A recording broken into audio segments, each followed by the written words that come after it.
দেখো এখানের এই স্ট্রোকগুলো বুঝতে পেরেছো? এবার এরপরে দেখো এখানে যেটা করেছি সেম এটাকেই আমরা এখানে আম কলকা করে দিয়েছি।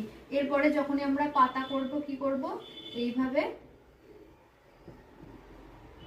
এটার সাথে এটাকে অ্যাড করে দেব। পাতাটা যখনই আমরা করছি দেখো, এটা আমরা যখনই পেন দিয়ে দেখাচ্ছি ওই জন্য এইভাবে হচ্ছে, কিন্তু যখনই আমরা এটাকে তুলি দিয়ে করব, আমি একটু হাতে করে দেখাই। ধরো এখানে আমি এটাই করব, ফার্স্টে এখানে আমরা সি কলকাটা করে নেব। এই যে সি কলকা করে নিলাম, করার পরে পাতাটা তুলির এক টানেই হবে, এই যে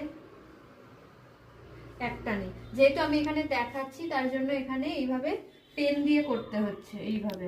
এটা তো আর আমি এক টানে পেন দিয়ে দেখাতে পারবো না, তাই জন্য যখনই তোমরা ইয়েতে করবে, রিয়েল কলকা করবে, যখনই কপালে করবে, তখনই তোমরা এটা এইভাবে করবে, এই যে এইভাবে এক টানেই হয়ে যাবে।